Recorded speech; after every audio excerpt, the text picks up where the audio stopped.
సిద్దిపేట జిల్లాలో అకాల వర్షం రైతులకు తీవ్ర నష్టాన్ని కలిగించిందని మాజీ ఉప సర్పంచ్ మల్లుగారి శ్రీకాంత్ రెడ్డి ఆవేదన వ్యక్తం చేశారు. పంటలు నష్టపోయిన రైతులను ప్రభుత్వం వెంటనే ఆదుకోవాలని ఆయన డిమాండ్ చేశారు. రైతులకు నష్టపరిహారం అందిస్తే వారికి కొంత మేరకు మేలు జరుగుతుందని పేర్కొన్నారు. సిద్దిపేట జిల్లా తోగుట మండలంలోని గుడికందుల గ్రామంలో కురిసిన అకాల వర్షానికి మొక్కజొన్న, పొద్దుతిరుగుడు, బిన్నీస్ పంటలతో పాటు టమాటా పంటలు తీవ్రంగా దెబ్బతిన్నాయి. ఈ సందర్భంగా మాజీ ఉప సర్పంచ్ మల్లుగారి శ్రీకాంత్ రెడ్డి మాట్లాడారు. పంట చేతికొచ్చే సమయానికి అకాల వర్షంతో రైతులు తీవ్రంగా నష్టపోవడం చాలా బాధాకరమన్నారు.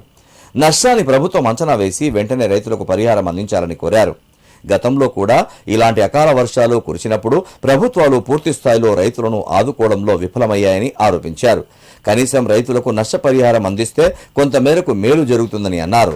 ఈ కార్యక్రమంలో రైతులు కరుణాకర్ రెడ్డి, స్వామి, పరశురాములు, బీరయ్య, వెంకటరెడ్డి తదితరులు పాల్గొన్నారు.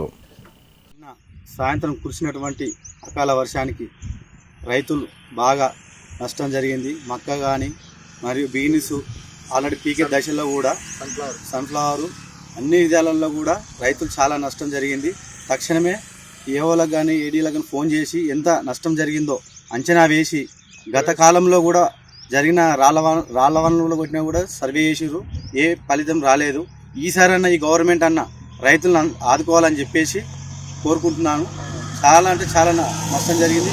కోసే దశకు వచ్చిన వాళ్ళు ఇప్పుడు ఆల్రెడీ మక్క కంకి వెళ్ళే దశల్లో మొత్తం కింద నేలకు పడడం జరిగింది.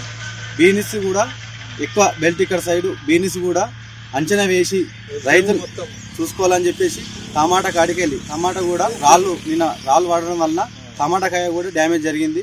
దీన్ని అంచనా వేసి రైతులకు ఆదుకోవాలని చెప్పేసి ప్రభుత్వానికి విజ్ఞప్తి చేసుకుంటున్నాను.